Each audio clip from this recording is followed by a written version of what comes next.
Buongiorno. Buonasera, almost? Yes, what point do we stop saying buongiorno? Noon? 6 p.m. 6? Good morning. It's 5:55 p.m. Good morning. But isn't buongiorno good day? What is good morning? Buon pomeriggio?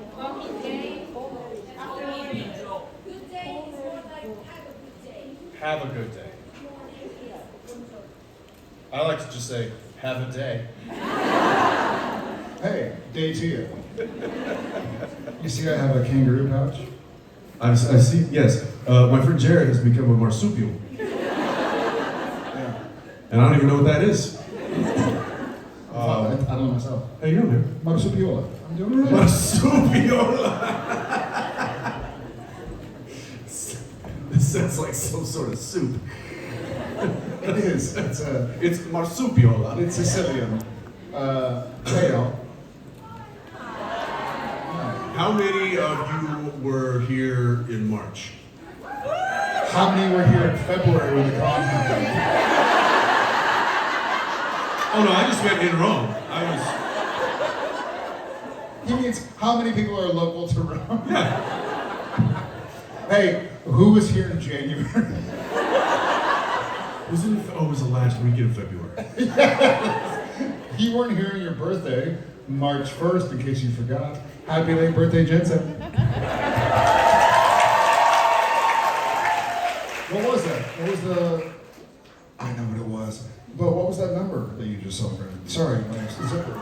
You talk about... You right there, pal? Yeah, I'm good. I'm curious about the... Yeah, your new marsupial outfit's not working out real well, is it? I'm curious about how old you turn. How old I turned? Well, yeah. Let's see. You like math. I do. I was born in '88. Yeah, okay. But I like history as well. And that doesn't... It doesn't line up with history. Shut up! Anybody, I feel like I saw in the autograph line some happy birthday messages on some... Anybody having a birthday weekend or... Happy birthday. Happy birthday. birthdays all around. On Monday. Well, then you don't get a happy birthday. You can wait till Monday. We retract that from you. And just kidding. Happy early birthday. Sunday? No, we're just making sure. They're just yelling out days of the week. Sabato. Dominica. Those are the 2 days I know. Mercoledì? See? What? Mercoledì. It's one of the days of the week. I don't know. 20th? It's Wednesday. Yeah, that's okay. Yeah. Call that hump day. He calls it hump day. For me, every day. Never mind.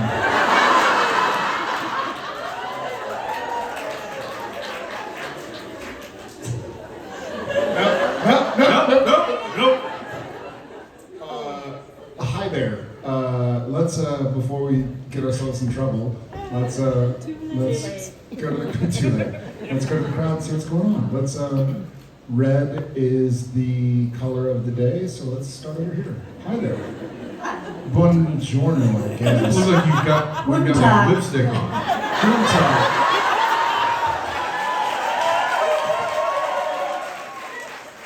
Let's switch back to the camera.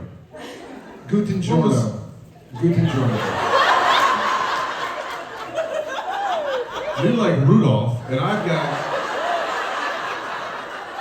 lipstick on. What's up with your cameras? What's happening? It's off! I do. My nose is not this red, I don't think.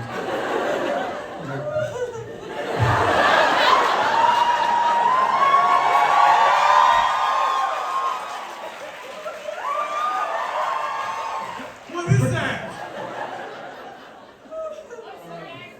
No me gusta. No me gusta. That's Italian for no me gusta. I guess red is literally the color of the day. Didn't know what was going on. All right. Well. Anyways, guten giorno. ¿Cómo se dice? 자, ¿Cómo se dice? So, Sorry. What? It means how do you say? It was a joke. It was a bad joke. Ah, A joke. A joke you nonetheless. keep landing those jokes, buddy. Yeah. Okay, hi. Hi. Hi.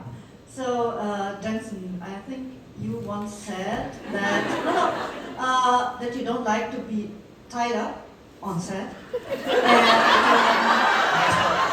and, That's timing. because you feel vulnerable and kind of other people's mercy. And so my question, mercy. Oh, mercy. And Oh, this is so- smushy. My question is to both of you: what was the worst or most uncomfortable tied-up situation on set? Thank you for clarifying. Because I have some stories. What is your favorite tied up Too situation much information. on set? That's great.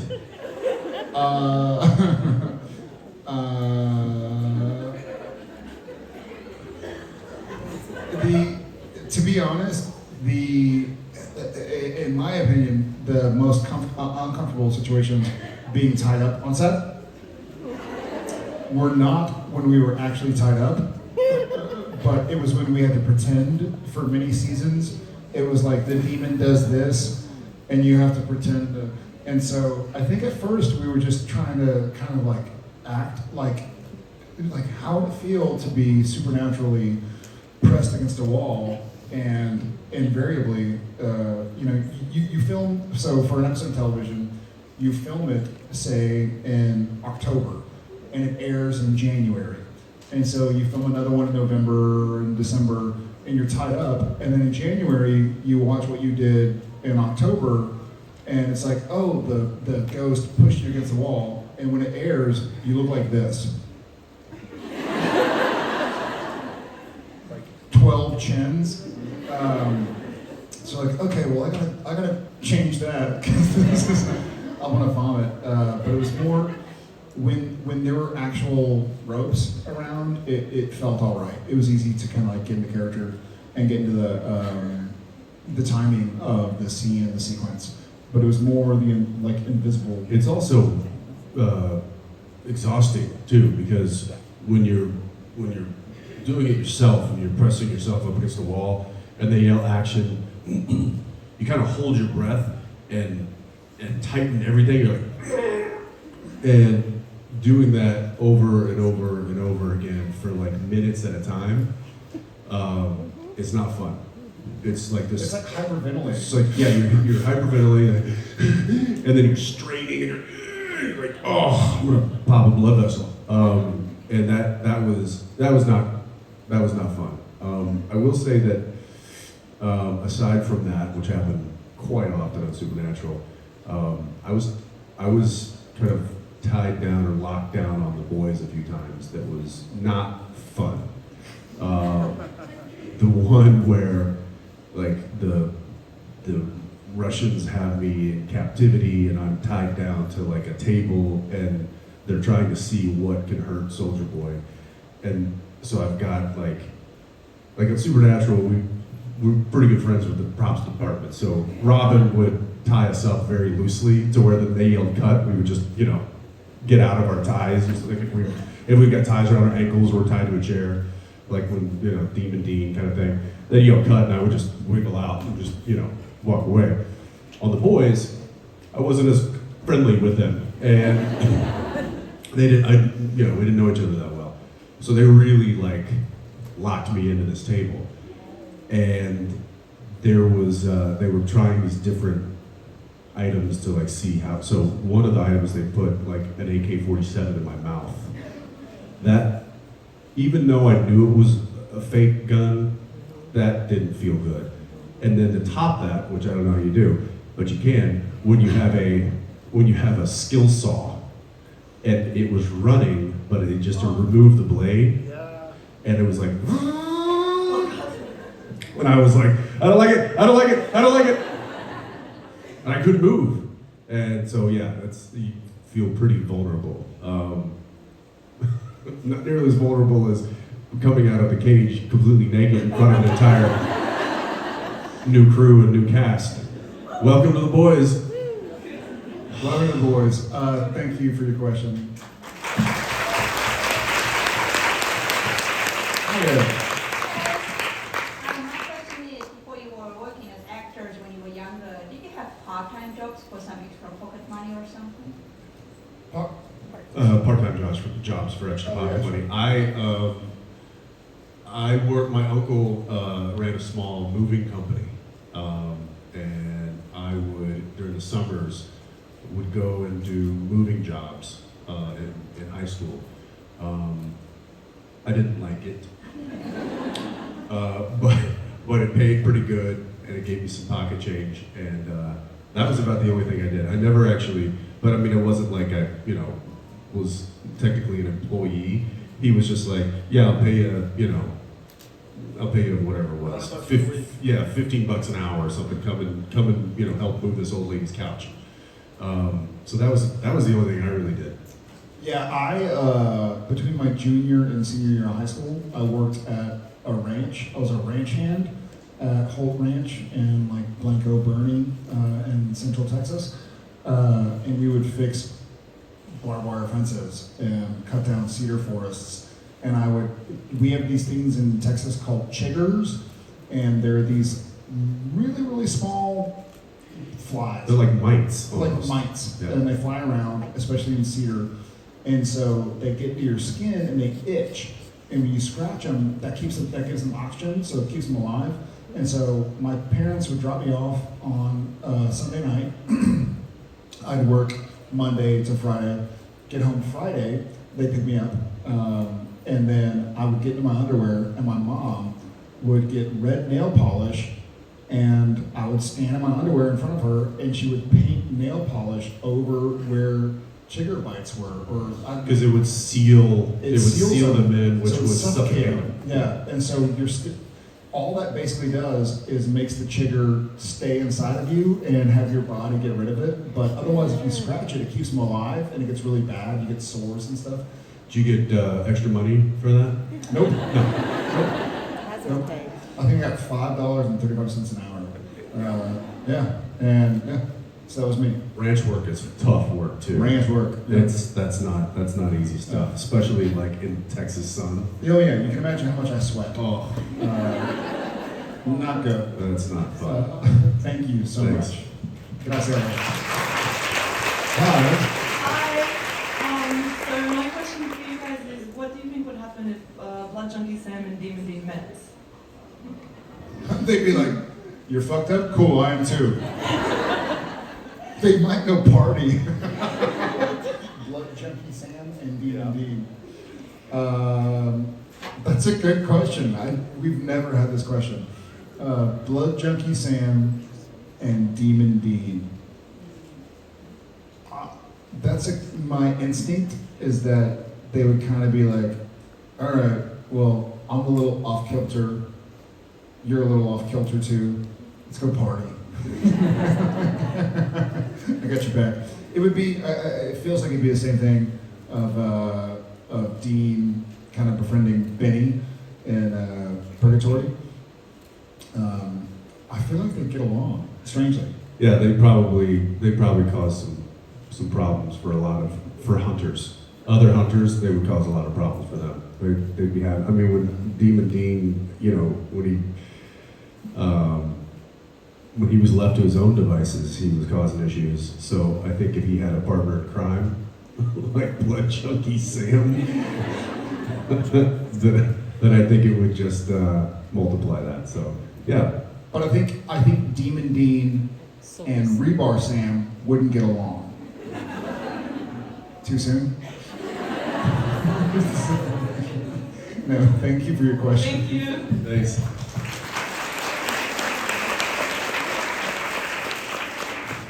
Hi. Now that you're getting on in years,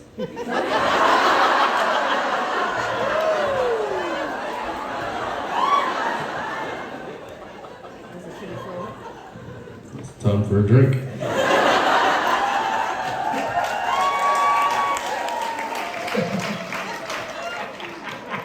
Getting on and you. I love it. Was it the gray hairs that upsetting? Make two, please. Yes, what's your question? That was it. You kept going. What is something you didn't expect from being old or something? Hang on, let me turn my hearing aid up. What? I can't, can somebody get my glasses? I can't Either see. surprising. Here, I think this is positive. orange juice. I can't see real well. I'm way older than both of you, so don't talk about it. Well, you don't look it. Thanks. Happy orange juice. What occurs to me is hangovers. Sorry. So now that we're getting on in years, what's something that we what? What is unexpected for you, either positive or negative? I think something Oh, that's a that great from question. getting older you didn't expect when you were young. When you were young, you. I don't remember that far back. I mean, we could probably talk all day about this, but No, because we have to take a nap. that's true. That's true. Bedtime is early. Right. I got dinner at 5. I would say this. When I was, let's say, we'll call 20s being young, or even let's say teenage years. I thought that by the time I was as old as I am now, that I would be. I guess I would have it all figured out. You just as a kid or as somebody young, I always thought that people at that age they've done it all, they've got it all figured out, they're the adults. I still don't feel like an adult.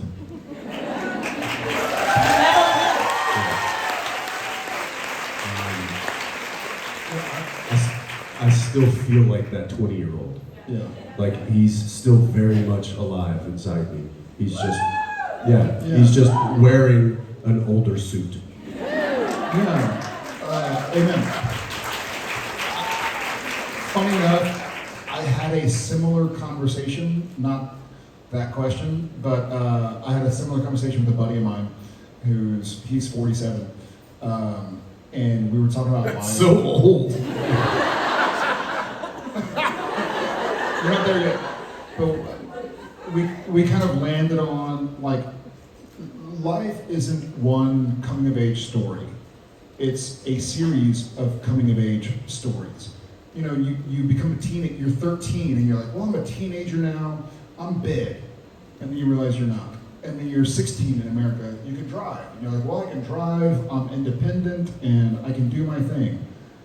You're not. Then you're 18 in America again, and you can buy cigarettes, and you can vote for the president. But you can't buy alcohol. Then 21, you can buy alcohol. And then 25, you can rent a car. Like, life seems to be, at this point in time, I'm just 40, he's got some years on me.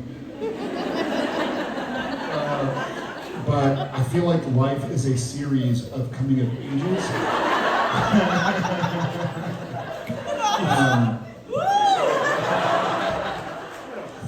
Messed up filter you got going on here. All right. Right. Yeah, it's a series of. It's a journey. It's essentially what you were saying. Like, you meet people who are older, and you're like, oh, well, they're 50. They must have it figured out. And then you make it to 50, and you're like, oh shit, I'm still learning. The world is changing around me, so I have to change again. And then you're 55, and you're 60, and you get married, and you're like, okay, this is life. It's not. And then you have a kid, and you're like, this is life. It's not. And then you have a second kid, or you don't have kids, or whatever it is. You keep on evolving. And so I feel this is really funny because I turned 40 last summer, and I felt like forgiveness turning 40. Part of me inside, personally, always felt older psychologically than I was literally. So finally at 40, I was like, okay, it's okay to be like a grown up. I'm still very much a kid, obviously. I still fart in front of my kids and all that. But I felt like it's okay to slow down and like ask for time for yourself. When you're in your teens or 20s or even 30s, it's kind of assumed that like, well, you better be up for everything. And you're like, okay, you gotta take that on. But at 40, I was like, well, I'm 40. I'm married with kids. I'm gonna slow down. So it's been wonderful. I much prefer 40 over 30 or 20 even. So I'm grateful. I have more gray hair, but that's fine. 50 is even better. No way. It looks better.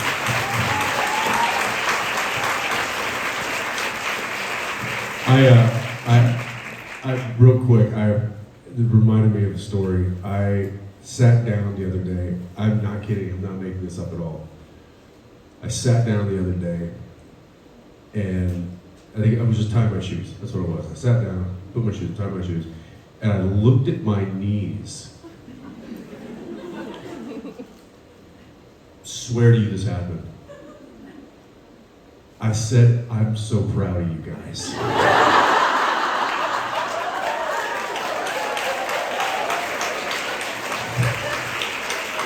Dude, like I got a little emotional. Like, I'm not kidding. I'm not kidding. I stared at him, I was like, I'm proud of you guys. And I felt such, just pride. I was like, you guys have hung in there. And you're still carrying me. And I don't have any knee pain, like, and I went and got, my x-rays done. I was having some knee pain when we were doing our marathon years ago, and I went to his brother, who's a orthopedic surgeon, and I was like, hey Jeff, you gotta check out, like, something's going on with my right knee. And so he did some x-rays and stuff, and he's like, dude, your knees are in really good shape. He's like, you should be good. He's like, it's just, you've got some inflammation on your IT band and stuff. So, but yeah, it hasn't really bothered me since. But I did. I got like emotional. I was like, I'm really proud of you guys. You just keep hanging in there. Yeah.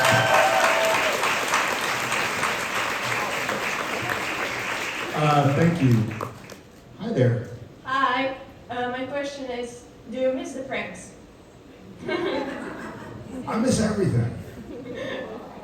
I do, but it's, and I get it. Like there's certainly a bit of awe, but in a funny way, he and I had some version of this conversation for years before Supernatural aired its final episode. It's one of those, absence makes the heart grow fonder, and to leave something as it stood that we were so proud of and want more of, there's a certain romance to it. It's like if you're a kid and you go to camp or something and it's 5 days, but you make new friends and you're gonna be best friends forever, and then you go your separate ways. But you're so much better for having had it, and the idea that maybe it can happen again.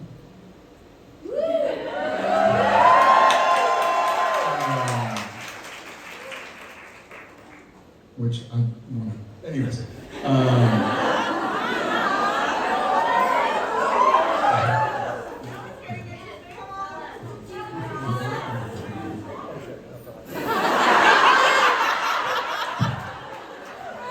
can't tell me a secret like this and not take the mic away.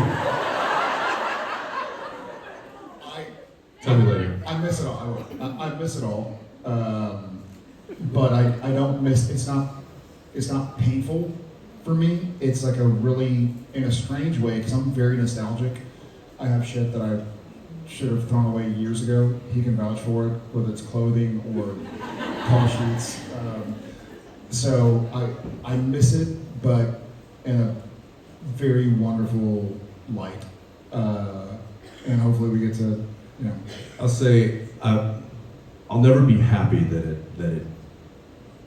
it ended, that the show came to an end. I'll never, I'm not. Oh, thank God that's over. I'll never feel that way. But I am very content in how it came to, like that we did those 15 years, and that we ended And I'm not talking story. I'm talking the way that we were, like you said, pranks. So I'm thinking about like outside of the way the story, the way that we all walked away with our heads held high, and you know, there was so much love within that set that that's something I'll always be very proud of, and something I will always miss. But it's, yeah, I miss the pranks. I miss just walking on set in the morning and saying hi to everybody.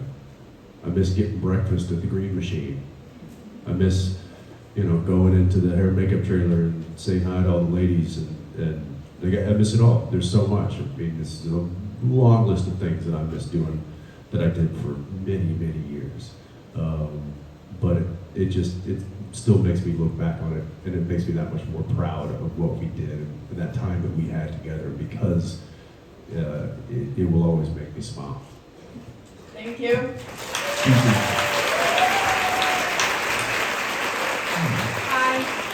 I'll be quick. She just threw a list out, like Santa's list of names. Full Crowley contract. Sorry. Okay. But seriously, this is my first one ever. I came all alone from Croatia, and I met really nice people. So my question is, outside your family and friends, who made like a big impression on you? Oh wow. Sorry. No. Thank you. Welcome from Croatia. I mean that list is as long as your paperwork for I think the both of us. Yep. That is a Crowley contract right there. Is what it is. I think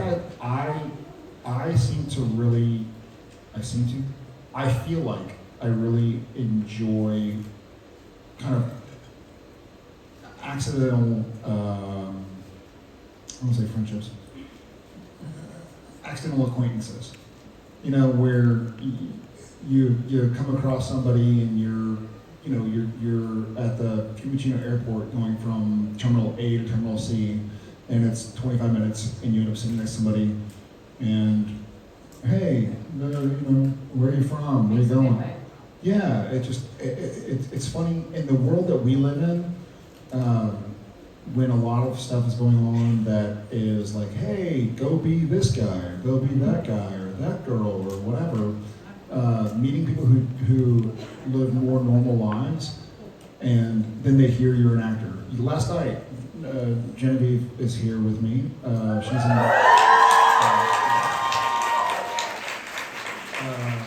I think she's in Florence. No pictures, no photo. She's in Florence, I think, today, but she might sneak by tomorrow.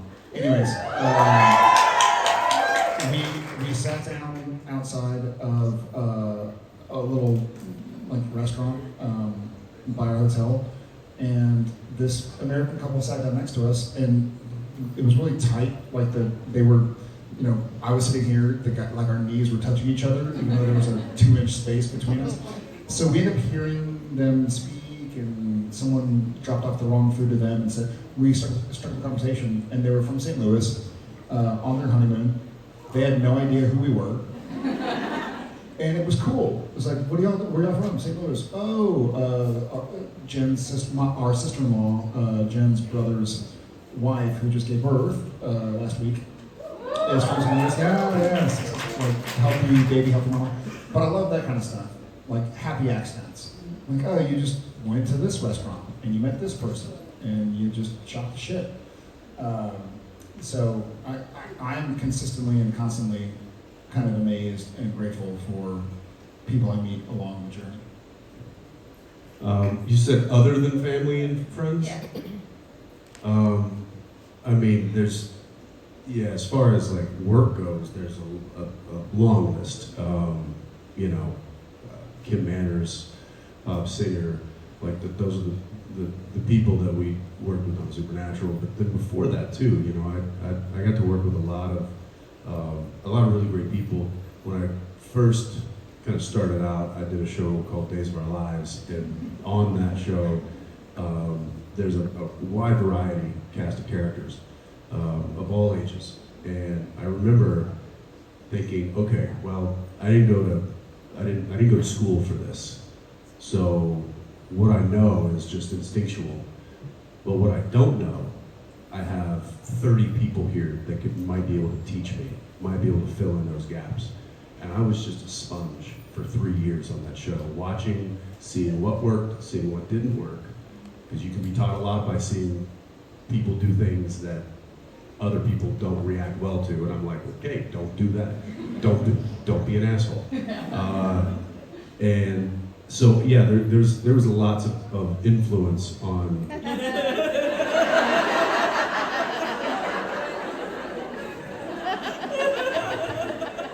Don't be that guy. There's lots of influence on how that shaped kind of what I ended up being.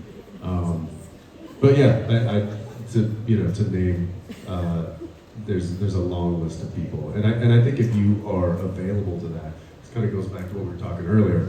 This is a journey, this life of ours, and it's a gift too. And I think to close yourself off and think that you know all the answers and that you've got it all figured out at any age is wrong. Always learn, always continue to learn, and learn from those around you, both positive and negative. And I think that if you can continue to do that, then we're all constantly changing and evolving and becoming better because of what we're watching and learning from the world around us. So yeah, you guys have taught me. I learned just from sitting here, not much from this guy, but from you guys, definitely. Thank you. Thank you. Thank you.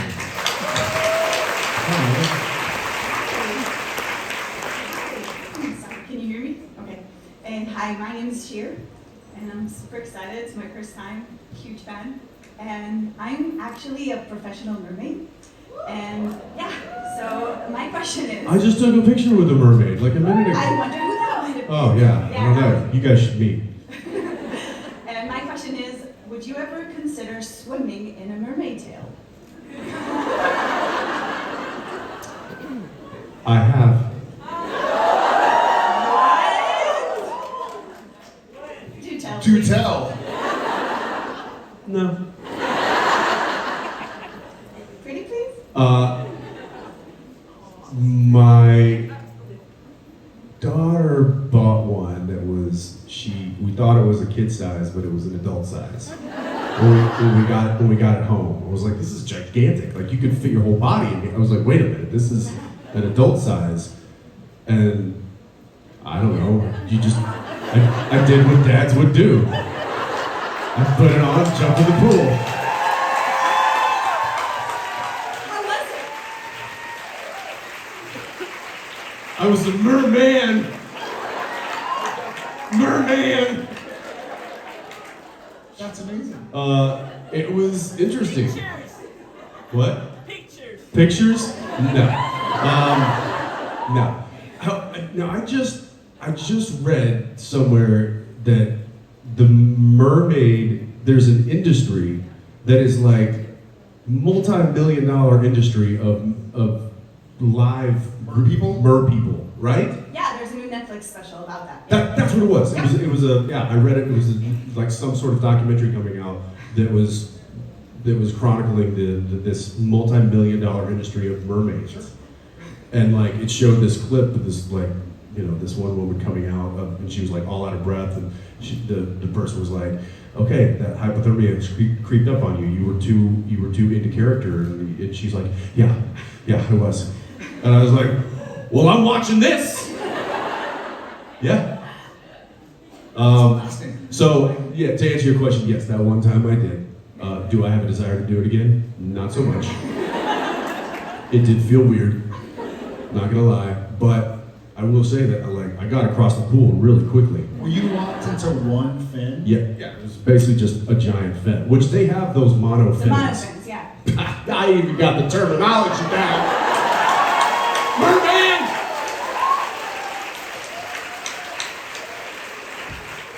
Yeah, you don't have to put the glittery, scaly thing on, but you can. Can you just put the glittery, scaly thing Yes, on? I think No, they, that's dangerous.